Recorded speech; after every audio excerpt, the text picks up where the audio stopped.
What's up, everybody? Blackout Tuesday.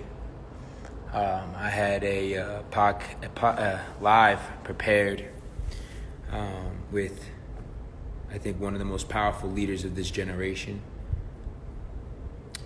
A leader who I think's voice needs to be heard. So I feel honored to be able to leverage and use my platform to be able to allow us all to listen.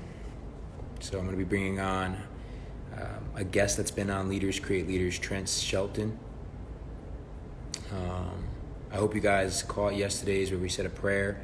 My goal is to say another prayer with all of you and to open it up to Trent, to pray and then to share his voice. I feel honored to be able to do that. So let's see if Trent is going to be joining us here shortly. I hope you all are staying in faith right now, and I give you guys all a lot of credit. I see everybody that's making a stand. Blackout Tuesday, it's pretty powerful. So God bless you all for that. Thank you for joining. I'm curious where I love you too, man. I love you too. I love all of you for what you all doing. So just real quick, where is everybody at right now? What city are you in? Drop your first name and your city, just so I can see where everybody's at. I ask you all to be conscious and really focus in right now on Black Lives Matter, on the Black community, on the problem at hand with racism in America. And that's the focus right now. We are taking a pause to listen, to learn, to understand, and even if we don't understand, to still make a stand. It's Christina from San Jose, what's going on? We got Anik from London.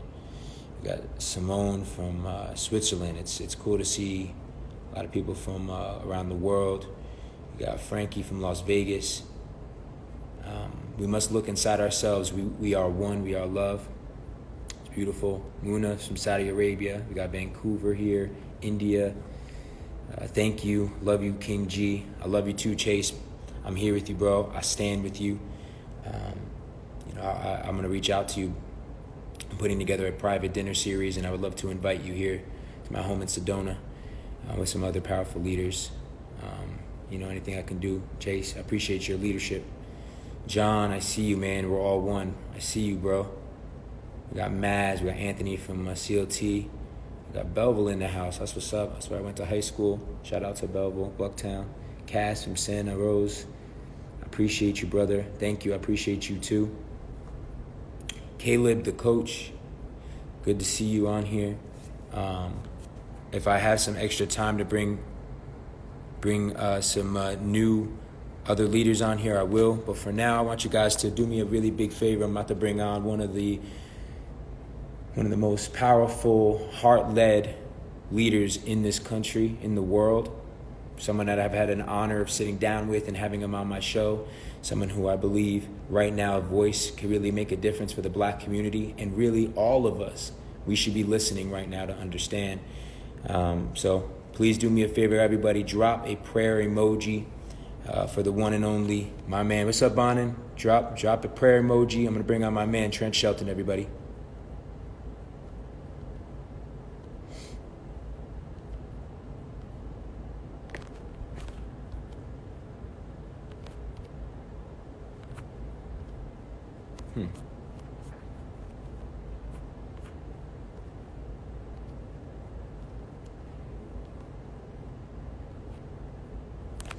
Let's see, this is not working.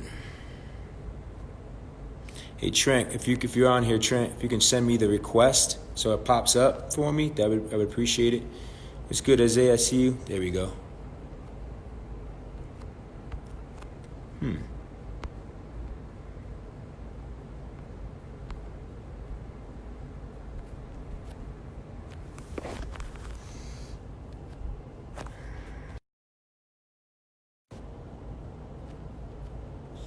Let's see. It popped up and then it disappeared.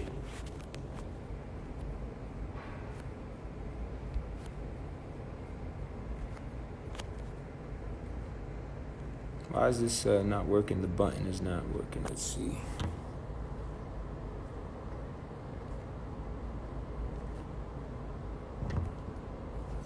Yeah, for some reason, guys, the button here is not working. It just worked a second ago. I don't know what happened, but I may have to drop off and jump back on, because if this button doesn't work, I can't get Trent on. Let me see here.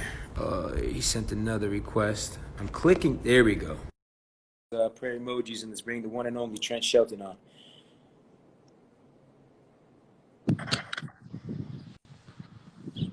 Yeah. Hey, what's up, brother? Good to see you, brother. So good to see you. Good to see you. Good to see you too, man. Woo. And thank you, first and foremost. Thank you for allowing me to be able to host you right now. My intention, Trent, is to just have my platform be used by you so that we can all kind of just listen to what's on your heart. I think it's important right now to hear from you. And if it's okay with you, Trent, I would like to start off with just praying together, if that's cool with you. Absolutely, bro. Let's do it. Okay, cool. Feel free to. Would you like to lead the prayer, Trent? You can lead it, man. I'll Okay, jump cool. in, or add some, Right. or Okay, whatever, great. for sure. All right, everybody, I ask you all to just bow your heads right now. We're gonna just say a prayer. God, just want to thank you for another beautiful day, blessed day, for us to be able to all come together right now in honor of making a stand for the Black community against the injustice that's been happening for far too long, God.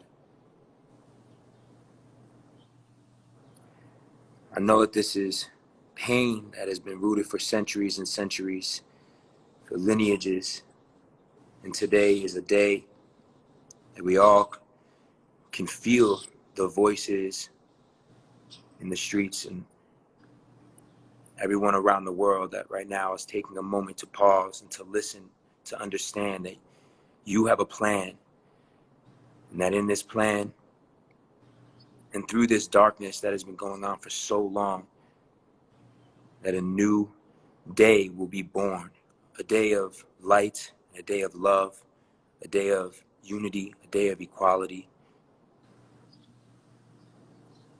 And God, I ask you to really build up and empower our Black community right now, to help them to heal for what they have been through. No one can understand that pain. No one can understand that pain. God, all I ask is that you build them up, and that you give them strength. You heal their hearts. You bring them together, and you bring us all together. Use your light, God. Allow us all to step into our leadership right now. This pain has been going on for so long. Please allow all the spirits of Malcolm X and Martin Luther King and all those that have come before us, all of our ancestors, to come together right now as angels to look after us, to allow this time to be the last time. Allow this to be the catalyst that truly will create the change that is needed for people to see truly the hatred and the racism that has gone on for over 400 years. God, thank you for the strength in our Black community, for them to be able to be, through this darkness, the representation of the light. Allow them to be chosen by you to be that catalyst for a world where there is true love and unity and equality. A world where a child doesn't have to be born into a world being raised having to fear his life or her life based on the color of her or his skin.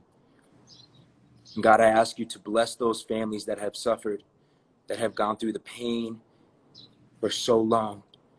I ask you to allow George Floyd and Ahmaud and Trayvon and all those that have come before us that have suffered through the hate and the racism and the murder that has gone on, and allow them to, their spirits to be felt today and every day moving forward as the leaders that they are, as the angels that they are.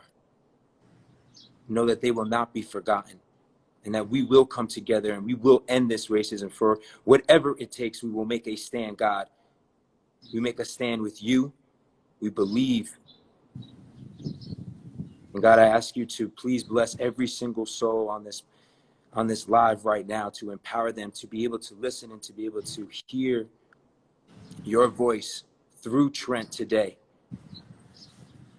And we thank you, God, for allowing Trent to be here and to be a leader. And I ask you, God, to please hold all of us right now. Please empower Trent, pour into his heart and pour into the hearts of all those that are in the Black community today and every day moving forward. Thank you. Amen. Amen. Appreciate that, brother. I think that lightened a lot of hearts, man. You know, that's definitely needed. You know, just everybody's hearts just to be softened. You know what I'm saying? Not meaning to ignore the reality, because anger, outrage, are normal, and I understand it. You know, just to speak straight from the heart, it's like, you know, everything that's going on. You know, everybody might not agree with it, but you got to understand it. And one of the ways you understand anything, you know, I've been getting an influx of messages, Gerald, like a lot of people like, I don't know what to do. I don't know what to do. I don't know, like, what to say. And I understand that. Like, I get that. And, you know, I'm not the one to judge. It's not my job to be like, you should understand, or maybe you do understand. But the reality is, some just haven't wanted to understand because it didn't affect their life, right? It's like one of the things that I feel like we all have to do, and I have to look at myself in the mirror. And this is the saying I've been telling everybody. If you don't see yourself contributing to the problem, then you'll never understand the power you have to contribute to the solutions.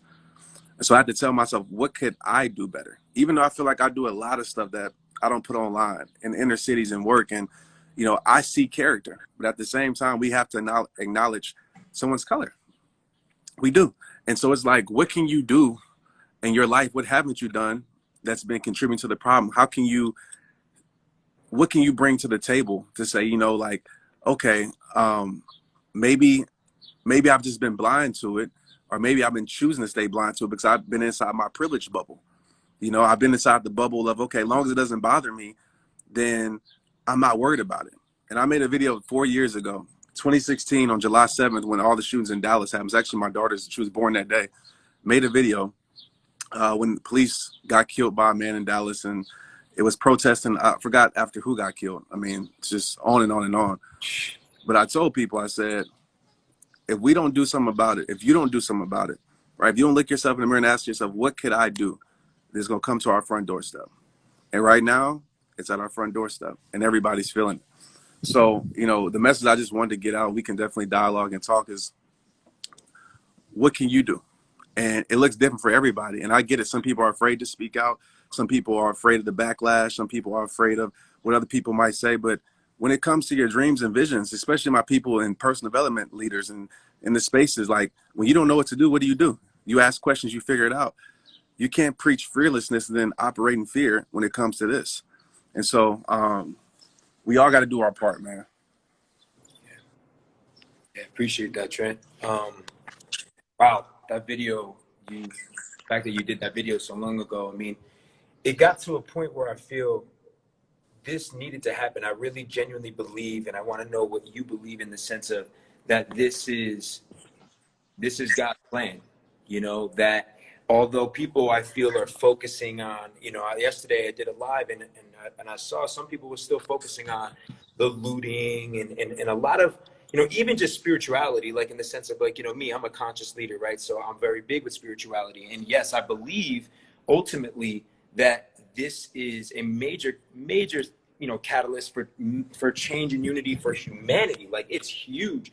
But right now, more than ever before, it's about acknowledging the core issue at hand with our Black community. And I think a lot of people don't take the time. They're so quick to move to all lives matter. They're so quick to move to all these other bigger things, or focusing on the looting, or focusing on these other things, instead of truly standing and understanding, even if you don't understand, like making an effort to understand that, and acknowledging that this is happening to our Black community for so long. Let's acknowledge that right now. Absolutely, bro. We all understand that, you know, the goal is to have all lives matter. But the truth of the matter is all lives don't matter. Right? And all lives don't matter until all lives do matter. And that's the thing, you know, to put it on me, I had a shirt probably 3 years ago, best-selling shirt with rehab merchandise in history, said colorblind, right? Black people bought it, white people bought it, everybody. I had somebody reach out to me and was like, Trent, I know your message, because I'm always going to judge a person by his or her character. You know, there are evil white people, evil Black people, evil brown people, evil dogs, whatever. Like, I'm going to judge a person by their character, period. And he was like, I understand what you're saying, but at the same time, don't you think it's kind of telling people not to see someone's color for who they are? And it hit me. I was like, you know what? You're right. I know my intentions, but you're right. And so I never put out that shirt again, ever. It hasn't seen the day of light, because the goal isn't to be colorblind. And I actually have a spoken word that talks about being colorblind. So this is me checking myself. The goal is to be colorblind. The goal is to see someone's color, see someone for who they are, acknowledge that and uplift that. And we can't keep changing the subject, because I'm going to tell you right now, if you're a person that has but to everything, but George Floyd, but this, but that, you are justifying injustice, and it doesn't help the situation. I mean, we don't do that with cancer. Somebody says, oh, well, I have cancer. What if somebody says, well, but you know what? There's a lot of other diseases too. You know, we don't do that. We address the situation. We change the situation. You're right. I believe from a spiritual standpoint, this shouldn't be new in the world of faith, you know, because these things are prophesied, right? These things are happening, and we have a choice right now. I mean, I know it's a lot of tension. I know it's a lot of confusion, a lot of anger, a lot of hurt, but it's also a lot of love. And we have an opportunity. Chaos brings opportunity. Tragedy brings opportunity. We have an opportunity to stand together. We have an opportunity to learn about someone else. So if you're a white person watching this, it's your opportunity now to get outside your comfort zone. If you're a Black person, opportunity to get outside your comfort zone. So I have a lot of my white friends hitting me up, asking me, what should I do? I'm not the one to tell you what you should do, but you should educate yourself, for one, understand what's going on, it's been going on. Number two, you should ask yourself, okay, what can I do about it? I challenge you to go into the inner cities, because you can never feel what someone feels, hears what someone hears, sees what someone sees, hurts how someone hurts, if you never step into their shoes or you don't try to. Yeah. So how can you step into someone's shoes and feel that empathy and say, okay, how have I been contributing to this situation, and what could I do to actually change it? Even if it's a small act. It could be posting a post, great. But I don't think that's enough. But it could be doing something like going to volunteer at an inner city YMCA, going to speak to kids, whatever it may be. Even the smallest thing could create the biggest change. And I think once we start thinking like that, we can actually make change to this world. Powerful, Trent. You know, I saw a quote from a friend of mine, Ruby, who posted a quote and said, it's similar to like saying, like, my house is burning down, and someone responding, well, like, and all houses matter, but your house is burning down. You know what I mean? And I thought that was, like, you know, pretty relevant to the situation. And to your point, I really do believe, like, all of us have a role right now to play, even if that means, most importantly, just sitting and doing your research and learning and listening and actually understanding. And, you know, Trent, about 2 years ago, I turned 33 years old, and I got asked to go to Israel, to Jerusalem, where Jesus had walked and where he was buried. And through that journey, they ended up bringing me into a home, and I got to meet a Holocaust survivor who told me her story. And then from there, we went into the Holocaust Museum, where I got to like really feel and understand the history there. And that was only, and not to compare in the sense that like I got to understand the history there. And I feel like a lot of people don't understand the history of this moment right now for 400 years. We haven't taken the time to truly understand the history so that we could have that empathy, compassion, and like, just make an effort to really learn, so therefore we can make, can come up and actually understand where this is all coming from. So I just feel, I feel like that's been one of the biggest issues that I've seen in America, and why this has continued for so long, is that people don't understand how deep the history is, and I want to ask you, like, what do you feel is different now more than ever before, based on Martin Luther King, Malcolm X, now you here today? I was thinking about this, this morning when we were into this live. I was like, wow, the fact that I can go on live right now, we have thousands of people that will see this compared to when Martin Luther King was able to speak. What do you feel is different today? Well, I feel like everybody has a voice today. And I think with social media, if unfortunately, whether it should matter or don't matter, but everybody's voice is making an impact in some way, some form, some fashion. Even people in the comments right now, right? Like, your voices matter, and what you're saying is mattering. You're influencing people just like that. We live in a world where back then, I'm sure a lot of people, everybody is a person of influence, but back then, we had, leaders that we looked up to, leaders that I feel like had more influence than other people. Now, every single person in the world has a voice, and everybody's voice can be heard. And I think this is the time where we can stand up as a world and actually come together instead of dividing. And let me be clear. I'm seeing that. Like, you're seeing it. We can focus on the bad that's still going on, which we should, but we also got to acknowledge the things that are going on that's good. And we're all coming together. And, while this is on my heart, I see a lot of people that, I did a video that, on Facebook, a live. It was like 12,000 people on there. I was like, man, I did not expect it. And I was actually in tears when I was making it. And I did a podcast recently over this. And I was talking about just police. And I just saw somebody in the comments say it. And that's why I wanted to bring it up. And it was like, not all cops are bad. Not all cops are bad. And I'm like, we know that, right? All cops aren't bad. All black people aren't thugs. All white people aren't racist. Like, we know that. But until we can all step up and stand out and say, forget about proving ourselves right. That's the problem that we have today, man. Like, everybody wants to prove themselves right? For social media hype, for social media likes, to be the expert, to be the leader, whatever it may be. I'm not telling you to go against your truth, but at the same time, it's like a relationship. If I get in an argument with my wife and I'm right? I'm trying to prove myself right, but we still have tension in the house. We're not talking, or whatever may happen, then it's still wrong, because we're not moving to a better solution, a more peaceful place. So I want to ask everybody in here, don't get into proving yourself right all the time. Political sides. I know people, I represent left, I represent right, Democrat, Republican. Okay, cool. I'm not telling you what to represent, but at the same time, you got to stand for what's right, even if it means standing against what you stand for. Even if it means that. And what I mean by that, if you're a Republican and you see, or Democrat, whatever, and you see something that's wrong, right? You got to be able to call it out.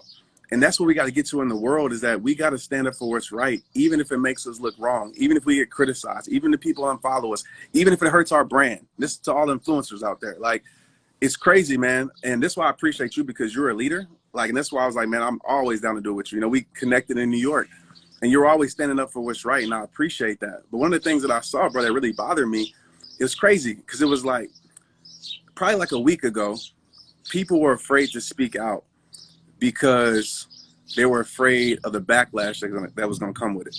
Now, people are afraid to stay silent because of the backlashes that's coming with it.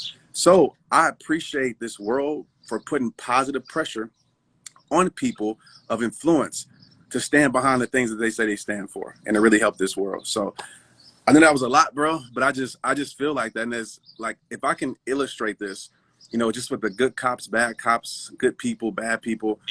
If you had I'm looking at my garden right now, right? And we just got it done. We're about to sell our house.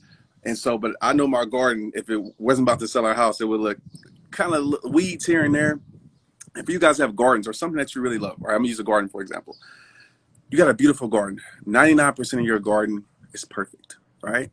But 1% of your garden, you got some shrubs, you got some weeds growing, and it's just looking kind of and that little 1%. Common sense. Are you going, if you really love your garden, are you going to just let the 1% just stay there, right? The 1% of weeds, or are you going to dig it up, right? Because you know, even though 99% of your garden looks beautiful, that 1% is messing up the rest of your garden. And so when it comes to this good and evil, yes, we can be optimists and say there's so much good going on in the world. Absolutely. But at the same time, until we get that 1%, 5%, whatever it is out, it's messing up everything else. For cops, until we get the bad cops out, it's messing up for the good cops. For racists, until we get the racism out, it's messing up for everything else. And a lot of people are now paying for mistakes they didn't make. And so in my life, if I have anybody close to me, right, and I give permission to anybody, if I have anybody close to me, my team, my company, my friend circle, if they are doing evil, they're doing wrong, I promise you this, they're going to get checked. And I don't care what comes with it. Right. Because there's certain things that I will not tolerate, because I know those things will make the things that I stand for and myself and my company look bad. So you got to think about it like that, because I know a lot of people will revert to that like, oh, well, they have a lot of good cops. We know that. But until the good cops start standing up against the bad, so the good people start standing up against the evil, that's the problem that we have, man. But I think we're making progression. That's what I'm seeing, though. Yeah, I agree with you. I think we are seeing progressions just like more now than ever before. And I liked how, you know, we're seeing that positive pressure like you're talking about, because it is causing, I've never seen it this much before. You know, God rest his soul, George Floyd, because we've been seeing this over and over and over again. But that was like the straw that broke the camel's back, where now everyone who has a voice is finally starting to come up. And I remember when that happened last week, and people were still scared to mess up their feeds. And now today being, you know, how does it feel today for you when you're starting to see, when you saw Blackout Tuesday come out, and now you're seeing leaders and everyone, all your followers, your feed is just Blackout Tuesday. People are finally taking some time to really pause. And now it's like you're seeing that positive pressure create people to listen and to hear, because that's been the big thing. It's like this dynamic, this contrast of like everybody wanting to have an opinion and a voice. Yeah. At the same time, reacting and not taking the time to actually listen and understand exactly what you're saying, to be very clear about integrity to the core problem at hand. Exactly, bro. Like I think it's beautiful. It's beautiful to see it. And my thing is, I saw somebody say this too. Like there are some important votes today, by the way. So make sure you do your research for sure. I think it's beautiful, man, to see it. And I just, like I said, it's not my place to judge what's real, what's not real. But I would challenge everybody on here, like, make sure it's real for you. Like, social media is trendy, right? Mm-hmm. When everybody's doing it, it's comfortable for us to do it. And regardless, if it's bringing awareness, I'm all for it. Whether it's real or not, at least it's bringing awareness. But you have to make sure that it's real for you, because this is going to, I don't know if it's going to die down or not, but just how the world has always been, we've been here before, you know, and then we're going to get back to our regularly scheduled program where we're being entertained by nonsense and all this other stuff. So my question again to you is, I challenge, not you, but I challenge everybody on here is, how are you going to continue to show up when it's not popular to do so no more? When this trend went down, how are you going to continue to fight for it when you're not getting applause for it? How are you going to dedicate your life to it? Because it's going to take every single one of us dedicating our life to goodness. Even if, like I said, even if it's the smallest thing that you do, even if it's talking to your kids, teaching your kids certain things, we got to stand even when it's inconvenient to. And as you were saying, bro, like, it's even a challenge for not just even in racism, but I think for everybody to like look at your life, your business, your company, and say, okay, how can I give more opportunities to minorities? How can I give more opportunities to less fortunate? You know, I was running yesterday and I just had the thought that a lot of times our businesses are keeping out the less fortunate. A lot of times our businesses are keeping out the minorities or whatever it may be. How can we change that? Personal development space. Let's call it what it is. When I get on stages, I don't see me out there. And whether that's because Black people don't care about it, which I don't think that is, or is it because it's catered to a certain audience? You know, so that's why even with me, bro, like in this space, to be totally transparent, and it almost breaks my heart to talk about this, just the stuff over the last 10 years that I know that I've dealt with. You know what I'm saying? I just know that I dealt with in this space of being, you know, a motivational speaker in a personal development space and not being able to speak to certain places because of, you know, how I look on stage. Like I'm not the clean cut. I'm not the safe black guy, right? That's safe. What I mean by that, the way that I look, the way that I talk. But I've always told myself, bro, and I say this to inspire other people watching this to be comfortable in your own skin, because especially black men, people of color out there, black women, brown, like whatever, like be comfortable, because this world needs to see more of that. I don't want kids just to think they can just be an athlete or a rapper, put them in that box like society tries to do it. I want them to know, yeah, you can be an author, you can be a speaker, you can be a doctor, you can be whatever. And guess what? You can do it being who you are. You can do it with tattoo sleeves and dreadlocks if that's what you want to do. And so I think, and I'm seeing the change, bro, with people like yourself and other people that's bringing them more authentic to this space. But that's a whole nother conversation that I hope during this kind of exposes certain things that needs to change, man. Because I don't know, man. You know, it just, I don't even have the words to say a lot of times right now. And I've been searching for it like for the last few days, but it's just so much that this is bringing up and exposing. That is good because we can make the change. But it's just, you realize, man, how segregated and how many, you know, gatekeepers for, say, like there is in society to minimize certain things, you know, and not to make it about myself, but even, you know, even the simple things where I'll have a company, you know, give me what they can afford, like the speaking engagement fee, where I know they just gave one of my white friends this amount, and then they try to tell me that I deserve this, when I know I can hold it down just as good as them or better. And so it's just stuff like that, bro, that has to change, man, this society. And so I just pray that it does, and I pray we open our eyes to see, you know, just the injustices and just the segregation that we have, man. Yeah, absolutely. Thank you. Thank you so much, Trent, for your vulnerability and speaking from the heart. And I agree with you. I think we all have to look right now at ourselves, and we look at our businesses and say to ourselves, how can we now, we need to be the change, period. Like, and you have to decide what that is going to mean for you. Trent can't tell you that. I can't tell you that. This is the time right now. Every single person that sees this, that hears this, it's the time to really go and look yourself in the mirror, sit with yourself, say to yourself, how can you show up even more, you know, in the real world, not just making a post for Blackout Tuesday, but like really making some change in your life. And I want to talk about voting here in a second, because I think there's real change that can really happen now going forward, truly in the system. But then also I love, like, I agree in our businesses, like it actually caused me to become more aware, Trent. Yeah. Like I'm hosting a dinner I invited you to, and I was saying to myself, as I'm inviting, I'm like, wow, like who in my tribe can I really call that I really feel, or even clients, like people that I've worked with, that, and I'm looking at my mastermind, and I'm saying to myself, is my mastermind a representation of what I represent, which is equality, diversity, inclusion, all of that? You know, are there more Hispanics like me, Latinos? Are there more people, you know, of color that I'm showing up for? And now it's caused me to even waking up. And as much as I do, I'm like, there's more that I could do. Every single one that hears this right now, there's more that you can be doing on a day-to-day basis. And that's the work that you get to do. And that's beautiful and that's powerful. And see how that even brings more opportunity in your life and really plays a role in what needs to happen in our country if we really want to see, you know, America become what it's supposed to be, you know, a place of true equality, freedom, opportunity. And that needs to start now with our Black community, period. If it doesn't happen with them, we will never have it in America. I don't care. It's been going on for too long. Trent, I think we have, today's another special day. As you know, we see some comments, the voting. And it's interesting because it's all coming into all these different voting seasons. I'm going to be vulnerable with you, Trent. For a long time, I didn't vote. That's the truth. Me too. I really didn't.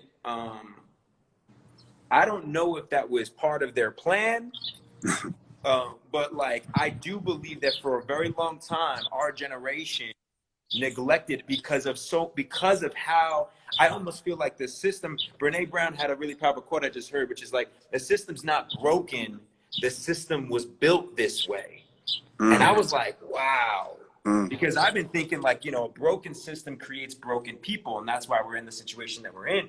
But then I was like, when she said that, I was like thinking back to the history of America and the systems, and I'm like, it was built this way. But we have an ability now, because of this moment right now, social, us all being a voice, our generation being more connected than ever because of, you know, social media. We have an opportunity to truly make change in our government, which it creates the most impact. So how are you feeling about that, Trent? And what is a message that you would say for everybody so that they can start playing a role right now in their city, in their town? Yeah, bro, that's deep, man, because I think, you know, that quote is so super deep, because sometimes it's like, why even try? You know what I'm saying? It's like, why even try if nothing is going to change, right? It like, if it's just set up for, you know, how it's supposed to go, set up for certain people to fail, right? No matter what. And so we could take that approach, which isn't the approach that I would take in anything else. Or we can take the approach, you know what? We're going to show up and we're going to try. We're going to do our best. We're going to make sure of it, because the same energy we have now, we have to take to voting. And listen, I'm the same way. Like, I was a person that's like, I don't like either one of them. I was like, I don't, president, whoever, like, it doesn't. But I realized that was an ignorant way of thinking, because there's so much you can do on, which is even more important, on the city level, on your local level, and understanding that. So what I did was, I called one of my friends that's super deep in politics and knows, and I know her heart. I called over the other day. We had, you know, their family came over, and I made myself feel uncomfortable. And I was like, I don't know what I'm supposed to know, but I want to learn. I want to educate myself. And you can't be afraid to say you don't know. Like, we got to stop fronting with that and just say, okay, I'm going to learn. I'm going to educate myself. And it's very important, because change isn't going to happen without any change taking place. So you have to do your part, and you got to keep the same energy to be able to do the boring stuff if it's researching, to be able to do the boring stuff to you if it's educating. Because a lot of times we live in a reactive state, right? Something happens and then we react. Then we're outraged. But not many of us live in a state of actually a prevention state, where we do things to prevent it, right? We always are reacting. So what can you do your part to actually prevent this, right? Get out and vote, educate yourself, do what you need to do, read the books, watch the movies, have the hard conversations. I went out to I'm not encouraging, I know COVID, which we haven't heard much about. Like, I don't know, that's a whole nother story, but I know COVID is going on, and everything, you know, with these protests, and it's crazy. I went out in my city. I went out, and I was like, you know, I want to be out here. I want to feel it. I want to understand the energy, because I don't want to just talk about something I haven't experienced. And what I experienced, man, in my city, and actually last night, they set curfews, which I know a lot of cities have set, but I saw, you know, last night they actually came together. Police took a knee. The community took a knee. They were hugging, everything in Fort Worth. And the night before, it was tear gas. So I was like, tear gas, all of that stuff, bro. And what I saw was anger. What I saw was hurt. What I saw was carelessness from both sides. What I saw was every single emotion. You get all those emotions, and you're still wrapped up in self, and you're thinking about myself in this moment, nothing good is going to happen. But last night, we saw selflessness. We saw what is the bigger picture, and we got to a place of at least some type of understanding where we can move forward. So I know I said a lot there, but I just think it takes all of us just to educate ourselves, man, and just ask again. It all starts with you. What could I do right now to make myself better for this world? Yeah, 100%. And I just want to reiterate, guys, like, every single one of you now has to step up as a leader. You've been called. That means that it starts in your city, it starts in your town. Like, don't think like I was like Trent, where I felt like my vote didn't really matter. System is broke. I don't really like either of them. I felt the same way. But now more than ever before, it's time. And what's really powerful, guys, is one of you could be the next president. One of you watching this right now could be the next mayor. One of you could be the next senator. Don't think that you don't have the ability to be that person. You have that ability. Absolutely. But you have to start researching. You have to start believing in yourself in that way. You got to start doing the research. You got to start learning, because we need those new leaders of this generation and future generations. The next thing, you know, Trent, I wanted to touch on was yesterday I held a live, did a prayer, and I just kind of opened it up to my community, and I had two gentlemen that joined. One was an 18-year-old black young man who was adopted, and he ended up being adopted he ended up growing up with two white parents. And it was interesting to kind of just hear his perspective, and it was just super vulnerable about what he experienced growing up, you know, seeing the white privilege, like going to a restaurant without his parents, walked in before them, how they treated him, and the next thing you know, his white parents come in, and now all of a sudden they want to serve him. And I just wanted to kind of get your take for all the young black men and women in the world. I know you also have a son. Thinking about like this next generation, you know, that are 12, 14, 16, 18, 20, that are now coming up, that may be out there seeing all of this. Do you have, what is a message that you have for them, all those young men and women that are black right now that are seeing this, that are like, man, and I'm sure it's affecting them. And you probably have seen some of the videos of, like, you know, when there's a lot of leaders that are out there in those streets talking to these young men and women. Yeah. Yeah, I actually posted one of those videos, man, that powerful one with that, you know, that guy who was arguing with the one guy. Yeah. And I think those words, bro, are exactly right. Like, do it better than us. You know, we're still angry, we're still mad, and not saying that how we did was wrong, but the point of coming after someone is to learn. It's to learn from experiences. It's to say, okay, how can we do this better? And I think that's the thing, man. It's having a conversation. I just talked to my youth football team last night, and it was beautiful. We all sat in a circle and we talked about what's going on. And it's so crazy that a lot of them don't even see racism, right? They don't see it. And so it almost brought me to tears, man, because this stuff is learned, bro. Yes. You're not born with it. It's learned. Yes. And we end up getting influenced so much by whatever it is, whether it's TV, whether it's our experiences with one person, and we say, okay, all people are like this. I would tell the younger generation, the only way that we're going to ever fix things, man, is the common golden rule. Love thy neighbor as you love yourself, bro. Treat that man, that woman, as you would want to be treated. And I know that seems like a cliche, but it's absolutely true. When we can learn how to stand up for our neighbor, even if it means you standing with them and you walking away from what's familiar to you, even if you walking away from your comfort zone to stand with someone else, that's what it's going to take. But if we keep turning our cheek, keep staying blind to the things that we know we're seeing, it's never going to happen. And we're going to get in a reactive state. So I would tell them, man, to use their voice through music, through arts, through everything, to create this change and change the narrative of this world, of this country, and just the people in general. You know, that's what we need, man. So it's powerful.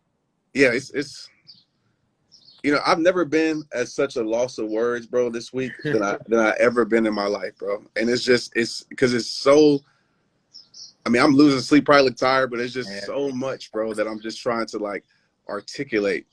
But it's just so much, bro. And I just hope just the pain, everything that people are seeing could do the speaking that words can't do. You know, I just hope people see that and feel that, man. You know, it really does start with this, you know, this next generation, and I have so much faith in them. You know, my niece and nephews, when I talked to them about it last night, it's like they don't even, you know, they're aware of it, but they just like they don't think that way. And I think that's because of the role models, you know. And I just want to ask you, Trent, because the second gentleman that I brought on yesterday was more of like a 50-year-old. He's probably in here right now. Shout out to you, Houdin. And, you know, he talked about being a little bit scared. You know, he's got kids and he's thinking about, you know, what that's like going out and having that talk with his kids and going back out there. And what would you say, you being a parent, you know, of color to your child growing up, do you have any message of like how just all of us as parents too can like really speak to our kids? I feel like that's so important right now about what's going on, and not, you know, trying to protect them and shelter them to what's happening in the world. But like, it's time that we're the new generation of parents, like really talk to our kids about what's going on. Yeah. So thing I'm always saying with parents, and first and foremost, is that you got to be the example. You know, you have to be the example of whatever you want them to be. Oftentimes, we want our kids to be something that we're not. Obviously, we want them to be better than us. We want them to surpass us. But if they can't see the example in you, then guess what? They're going to find their example somewhere else. Our choices will be our child's consequences. So we can't preach, you know, have faith to our kids, and we're operating in a faithless way.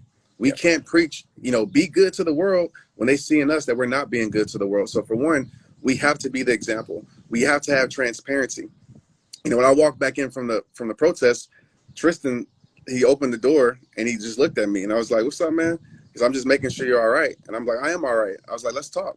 And so he understood why I went out there. He understands why I do what I do. And I think that's the best thing that you can have is really, I don't want to say conversation.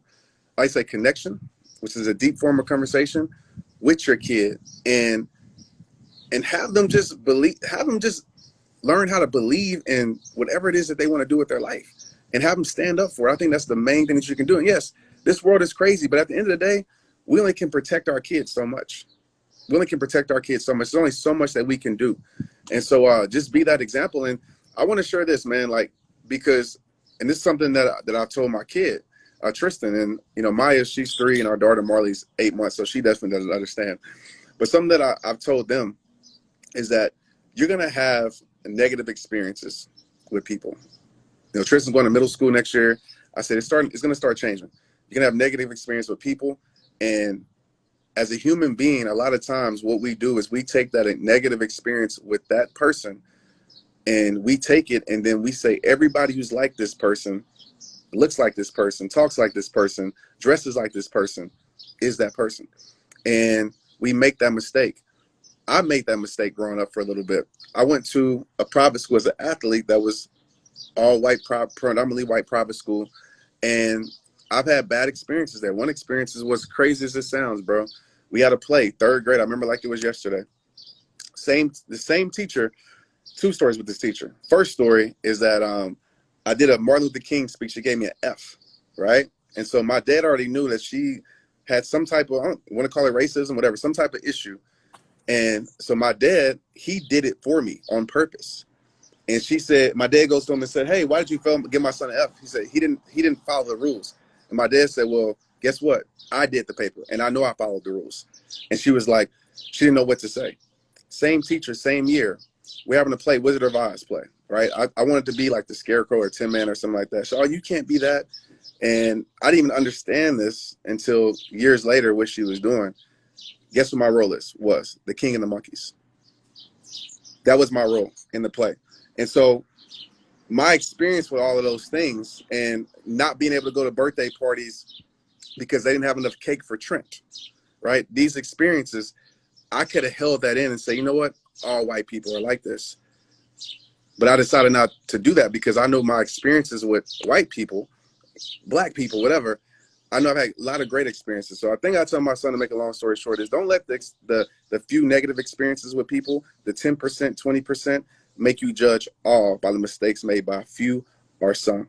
And I think a lot of us, we might need to go back and uproot our hatred that we might have, even underlying that we don't even know that is there because certain experiences. So just wanted to share that. Really powerful, Trent. And I feel like that is the deep work too, like for all of us, right? Because I've had my own experiences, and I can't even compare to yours. But I remember, you know, I talked about it a little bit yesterday for the first time ever in my life. You know, my girlfriends in high school, but the parents, you know, they thought I was black and didn't want me to come in the house. And I remember what that felt like. And I was like, man, that's so interesting. And so we've all either seen it or experienced it. And it's like really thinking back in our life where those moments happened, whether you were in school as a kid, you saw it happen to someone else, you know, you maybe had an experience that has happened to you, but like going back and thinking about those, and it's going to take some deep work for all of us, like some deep forgiveness work is going to have to happen going forward as we get through right now, the acknowledgement of what's actually our reality. There's going to need to be a lot of that deep inner work. And I feel like that's what you're talking about. And reflecting on your life, reflecting on maybe mistakes you've made, times you've been racist in your life, Yep. or times where you may not even realize that you were participating in the racism. Like, it wasn't even like you were being racist. It was just that you were in the room and you didn't say something. There you just go. saw something. But like, it's becoming so real with yourself, all those moments, and then actually acknowledging it, not carrying the guilt or shame, just being real with yourself, and then ask for forgiveness. And then being Absolutely. willing to share what you've gone through. That in itself is major. Then you can be ready to be the change that goes forward. And every single one of us has to do that and be real. Because I know that I've even done that. I'll be first to say I've been in high school where I've seen someone make a comment to someone in front of me, and I'm like, damn, but I didn't say nothing. I let it go. You know, and like that, Yeah. I gotta be real with myself where I've seen that happen. And that's why I'm the leader that I am today, but at least I can be real about it now. And every Exactly, single one bro. of us has to acknowledge that. So thank you, Trent, so much for sharing that vulnerability. I appreciate that, bro. No problem, bro. That's what it's about, being vulnerable and transparent, and being able to speak and being able to share your experiences, whether people agree with it or not. I know in the social media world, we're so afraid of what people are going to say. People are going to say something regardless, man. So share it. As long as you know it's not dividing, as long as you know it's contributing to a deeper conversation of bringing people together, even if it might not seem like that at first, we have to respect and we have to honor that, man. I just see the influx of my inbox, bro, in my cell phone. I can't tell you. It's like, man, I'm so afraid I don't know what to say. I don't know. I'm just like, you know, I mean, I get it. You don't want to offend people, but it's like, you know what, you can say something, right? And you can figure that out. It's not that hard to, even just if it's a support or whatever, man. But I think it's if people are afraid, as it's always been with social media, they're afraid to lose followers, afraid to offend people. And from day one, I ain't signed up to be popular. I didn't sign up to be liked. I signed up to change this world, man, as best as I can. So, and I know change isn't always accepted and respected from everybody, because it might affect a certain person a different type of way, but you got to be willing to do that, man, or else, you know what, you're just contributing to the problem, just a part of the problem. 100%. Yeah. It's I think all of us need to think about that, right? This is that moment. So guys, rewatch this, listen to this again. And Trent, thank you so much for taking some time, bro. I have so much love and respect for you. I'm in this fight with you for as long as it takes, bro. If it takes another century, which I don't believe it will. I believe God has a plan, but I'm with you. I stand with you. Even if I don't understand it all, I stand with you. I'm going to continue to do my homework. I'm still a student. I'm going to still learn. I'm going to start making changes in my life, in my business, and how I show up and how I vote. And I hope this has all inspired you guys to do the same with your life. Trent, any last words of wisdom which you can leave the people? Yeah, man. Just spread love, man. And realize spreading love doesn't always mean, daps and hugs all the time, man. Spreading love is sometimes standing up in the moment of controversy, the moment of chaos. Spreading love is standing up against what's wrong. And that isn't always, I'm not telling you not to be peaceful, but it doesn't always mean it's an environment of peace. Sometimes it's an environment of chaos at times, but you stand for what's right. You stand up for what you not even what you represent, but what can bring people together. And hopefully what you represent, what you believe in, does that. And I want to just say this about you, bro. Like, I told you this, I think I hit you in the inbox, and I was like, man, out of all the interviews, man, you were my favorite one, because what you did was you took time, bro. You took time to understand. You took time, like the questions you were asking, I was like, how do you know that? Like, you're the FBI. I was like, man, you took time, bro. And so I know the heart that you have, and leaders create leaders is perfect, because you're the example of a leader that really cares to understand and learn, bro. And I know that because of my experience with you. So I want to say I salute you and I appreciate you for what you do. Wow, thank you, Trent. I got chills, man. I really appreciate that. I don't do similar to you, man. I ain't doing it to be famous. I ain't doing it to be popular. I'm doing it because it's needed in the world right now. And, I really appreciate you, and taking the time to see me, man. And I see you. So much love, bro. God bless you. I will say prayer for you, your family, and for the whole Black community right now. And guys, thank you for taking some time to be with Trent and I today. We watch this, share this with your friends. Tomorrow I got another really powerful leader, Preston Smiles. I don't know if you've ever connected with Preston, Trent, but if not, I'll put you in touch with him. Do that, man. I've seen his work. Awesome, incredible man. Yeah, so I'll connect you. Much love, Trent. Enjoy the rest of your day, brother. All right, brother. God bless. Appreciate you, man. Peace. All right, guys. Well, thank you so much for being on here. 11:11 PST live every day. I have Preston Smiles tomorrow, and I'm going to be reaching out to Eric Thomas, ET, the hip hop preacher. I just reached out to my boy Billy Jean Marketing. So, you know, guys, share this with your friends, share this with people, your audience, and more importantly, more than anything, do the work right now. Do what's right. Go within and use your platform. Shout out to everybody who is making a stand with Blackout Tuesday. I love y'all. God bless you all. Be in your prayers. And I'll talk to you guys later. Peace. Be the leader.